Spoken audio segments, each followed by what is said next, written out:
Hey guys, Wyatt Claypool here.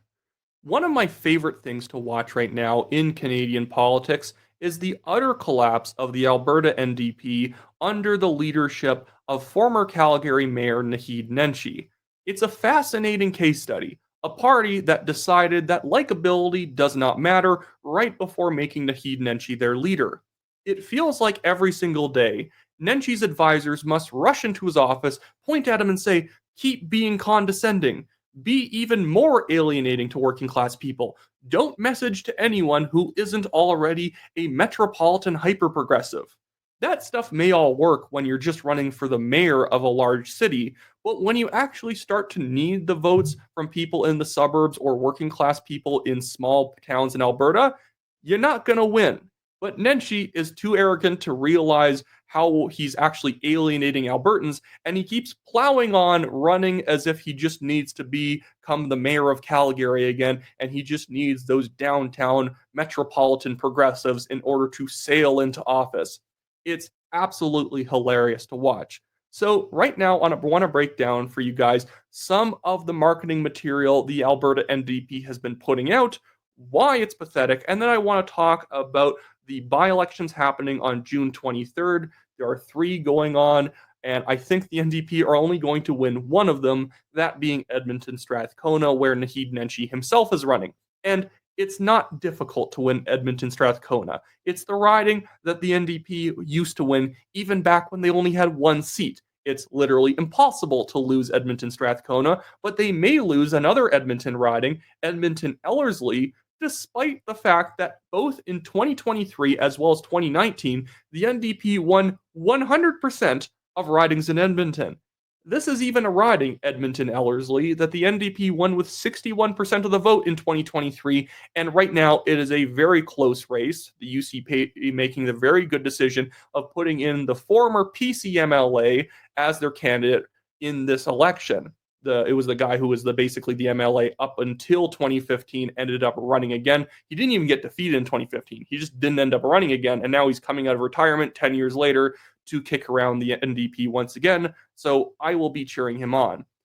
But before I get into the main issues of this video, I just want to do a quick plug for mayoral candidate Sonia Sharp in Calgary. Yes, I, Wyatt Claypool, am a Calgarian, and I don't like progressives running this city. So I just want to let you guys know there is actually a conservative candidate running for mayor. It is Sonia Sharp from Ward 1. She's currently the Ward 1 councillor, is actually a fiscal hawk, is actually pushing back on things like blanket rezoning, drugs, wants more money behind the police. It's an actual conservative candidate. So in the description below and pinned at the top of the comments, I have a link for lawn signs for her. If you're a conservative in Calgary, please vote for Sonia Sharp. Everyone else is on the left in one way or the other. You have Jody Gondek, the current mayor, who is an absolute progressive nightmare. You have this Thiessen guy, who is one of these progressives in disguise, like Jody Gondek used to be, where what he's saying is we need to be more responsible with our spending, but he will never commit to actually reducing spending. He's not actually committing to increasing the police budget or anything like that. He's just going to be one of these guys saying we need to be fiscally responsible, and he's just going to jack up taxes. You have people like Jeff Davison running, who's conservative, although when he was a councillor, there was not a single tax increase he did not vote for. And then you have Jeremy Farkas, who used to be a conservative, and then his brain was like stolen from him, and now he is this weird, wishy-washy progressive who uses slightly fiscally conservative language, but on pretty much every other issue is a leftist these days.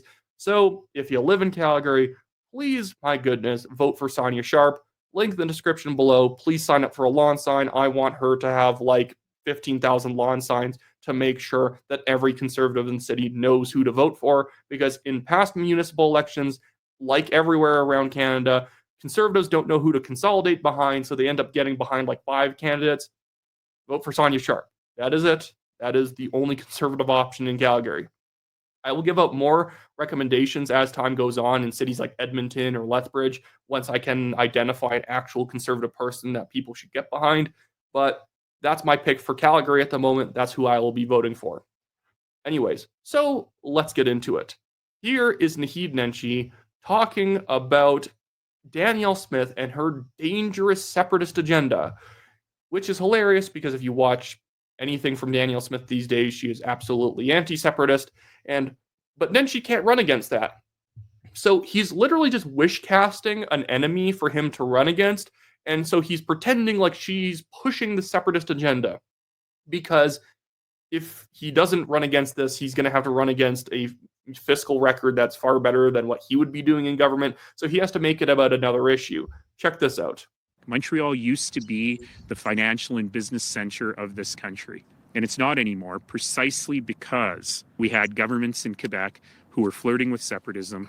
Danielle Smith will cost us so much. She'll cost us the healthcare we rely on, the financial security we worked hard for, the home that we know and love. I never understand his weird mannerisms when he talks. This is again one of those things where you should have an image coach around, basically saying, Nenshi, every time you're talking, can you not literally turn your nose up at people and flutter your eyelashes like you couldn't care less about having to deliver this message? And my goodness, why do I even have to say these things? People should just already know it. He is so professorial in a bad way.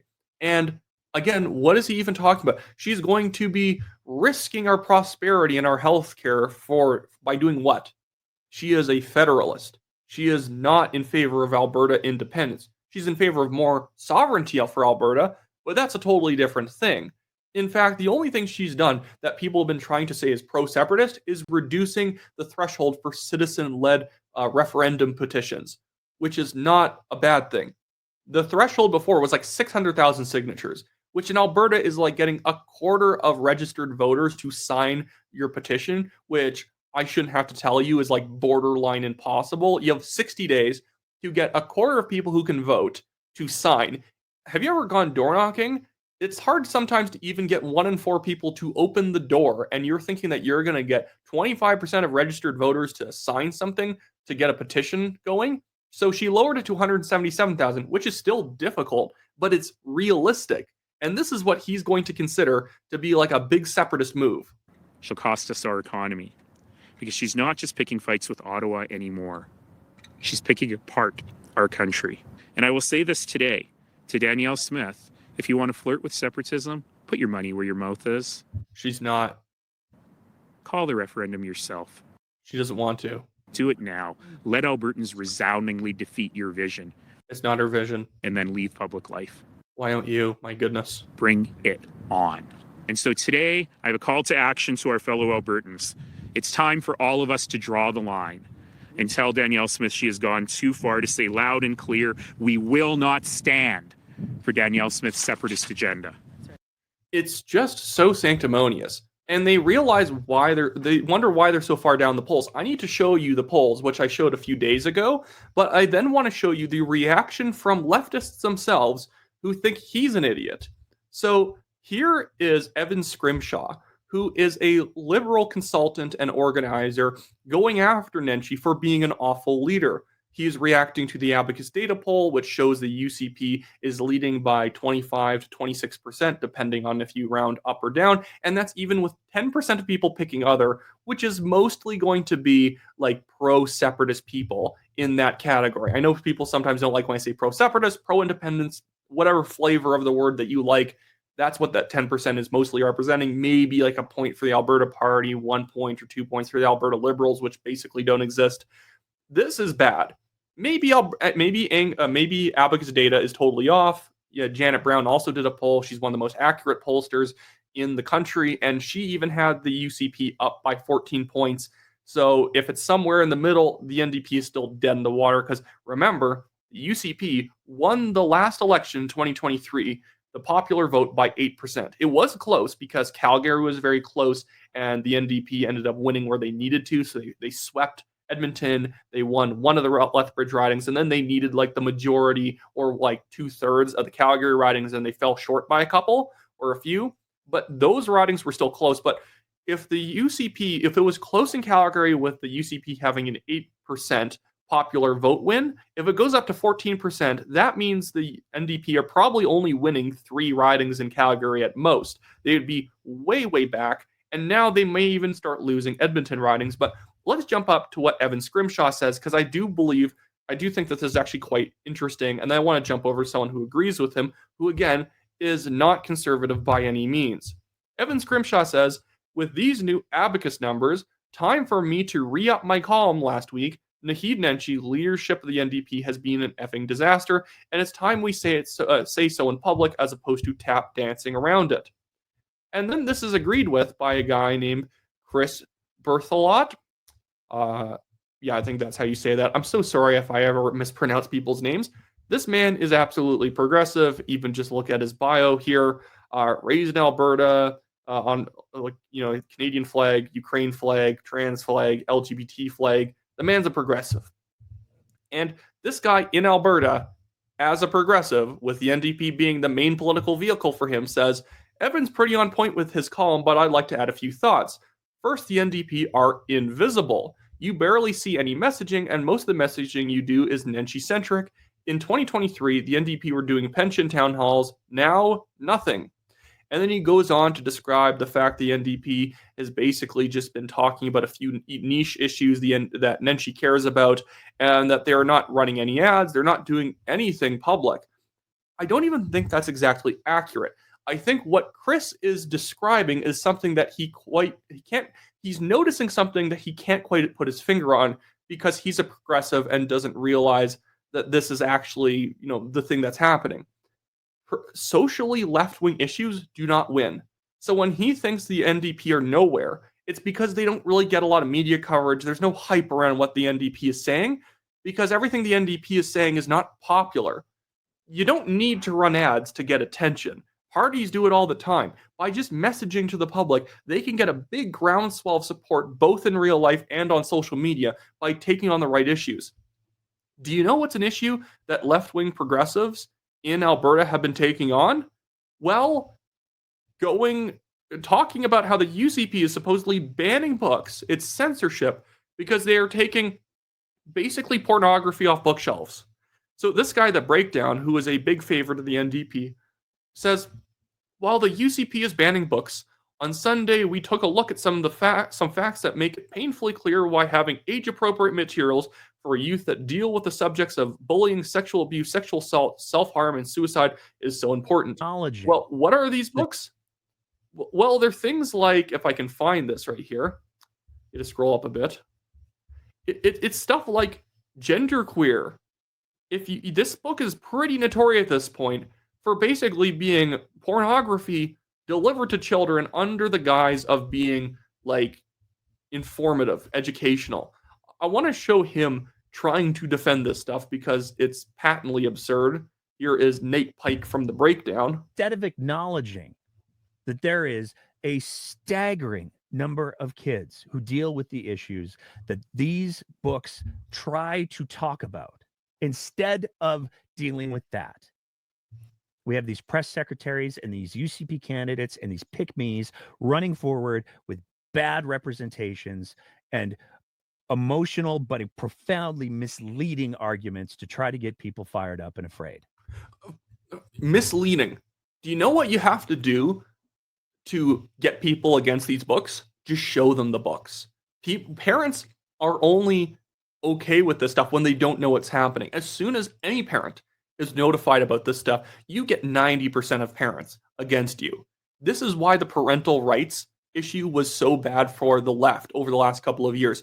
If you did any polling on it, 80% of parents were in favor of parental rights measures being implemented, requiring parental notification of things like the sex ed, having to actually give parents over the materials, or having it be pure opt-in because people don't trust the education system anymore because they put things like genderqueer in libraries that are accessible to elementary school kids.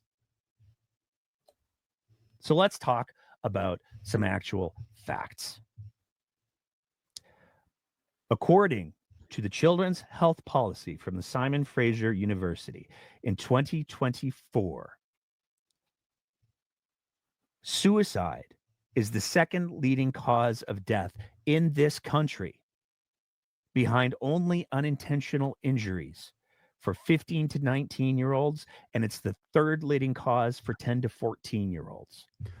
Okay, why do we then need books depicting sexual activity with minors to children.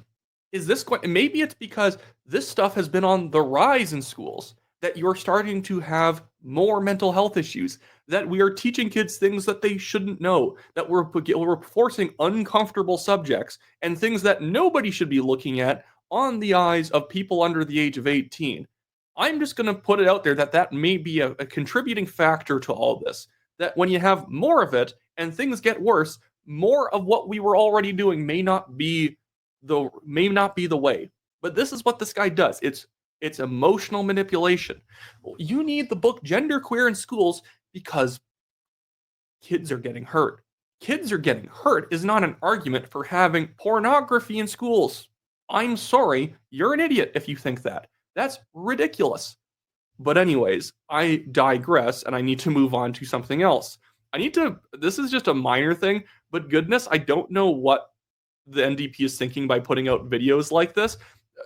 Nenshi's people don't seem to have anyone who actually has ever worked in communications on their team, and they keep putting out these ridiculous videos where like Nenshi is like cast twice on screen. I don't even really care what he's talking about here. I think he's proposing some changes to insurance policy in Alberta.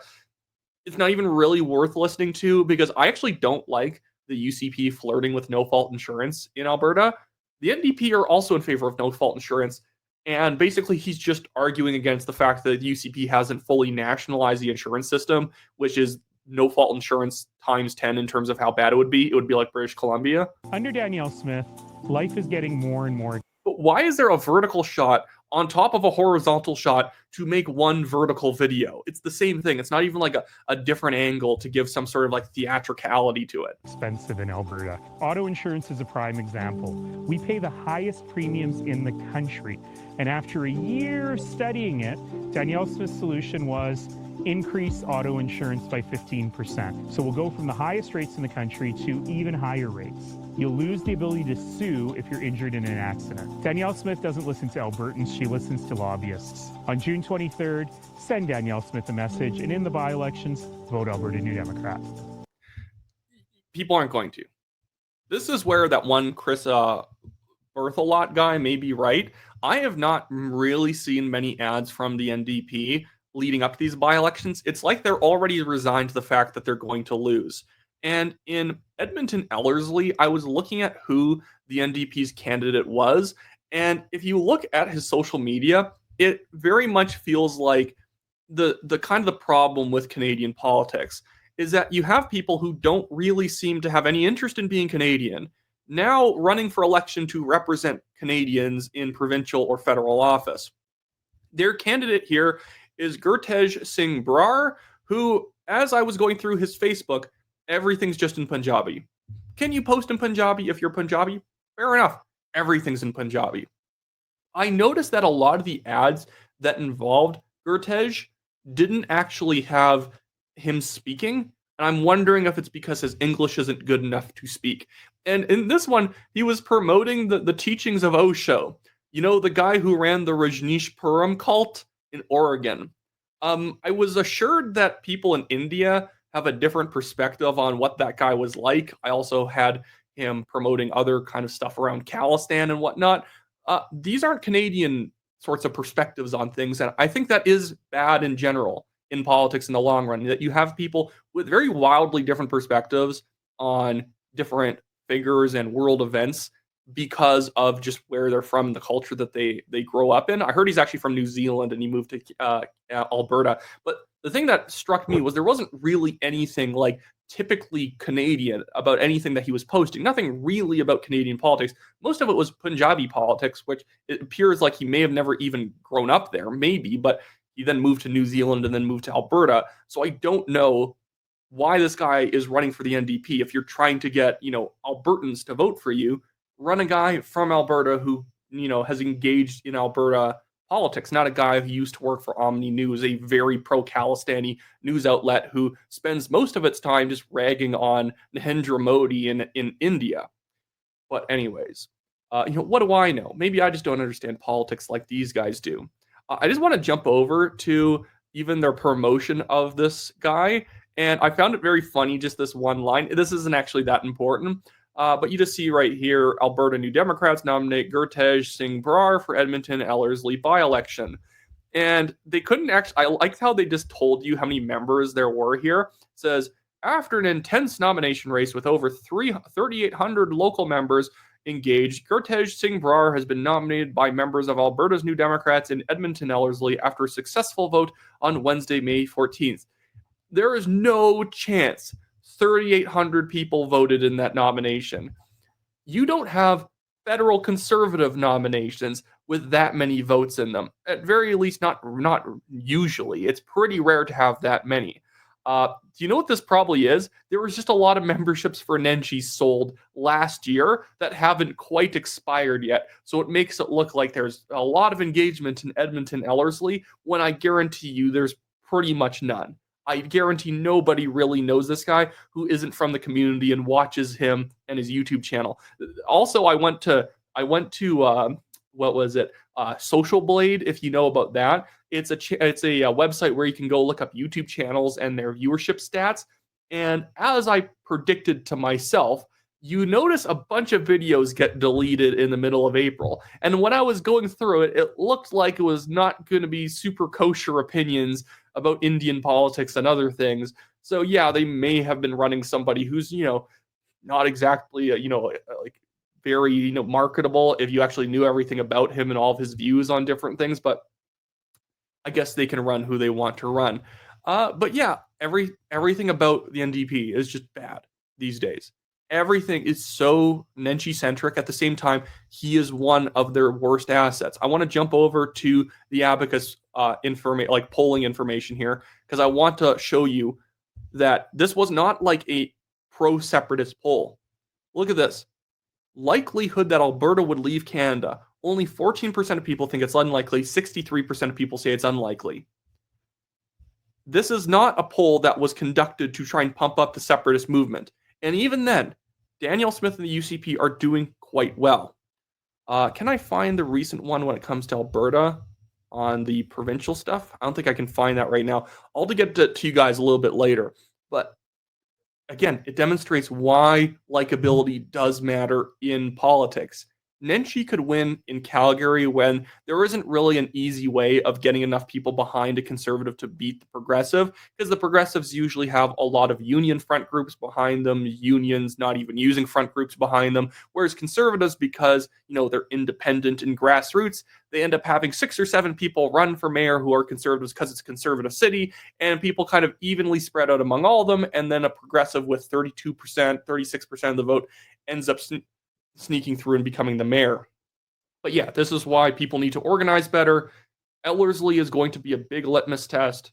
Olds, Didsbury, Three Hills is also going to be a litmus test for Danielle Smith and the UCP. If they can fend off the Republican Party and keep them below 15% of the vote, I think what you're going to see is the UCP strengthen before 2027, and the NDP is going to keep receding, especially if they lose Edmonton Ellerslie. Even if they win, if it gets close, that's going to be a major red flag for the NDP. One I'm happy to see. I don't want them managing this province.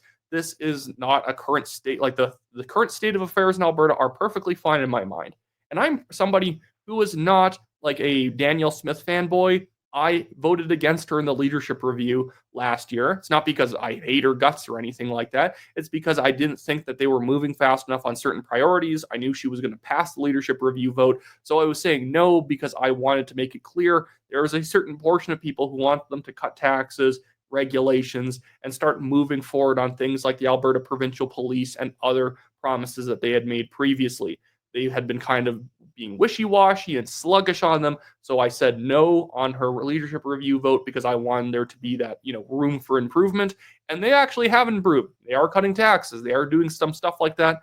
They need to get control of the spending in AHS. In fact, they actually should be probably cutting spending all over the government, including in AHS, because spending has never been the problem with the healthcare system. It's money allocation. We actually wildly overspend on education and healthcare in this province, but we just don't allocate the money properly. So we end up with the highest per capita spending on healthcare, but the longest wait times because the money has nothing to do with it. It has to do with too much administrative bloat, which means most dollars are not being spent on frontline workers. It's being spent on people filing paperwork reports about nothing. Anyways, so that should be it for me today, guys, in this video. Make sure to like the video, subscribe to the channel if you're not yet a subscriber, leave a comment on the topic of the day, and if you live in Calgary, again, click on that link, sign up for a lawn sign for Sonia Sharp. I do not want Jody Gonek to get another term, and I don't want her being replaced by some wishy-washy, in-the-middle, center-left guy like Jeff Davison or Jeremy Farkas. So please vote for Sonia Sharp if you live in Calgary. Get a lawn sign for her. See you guys later.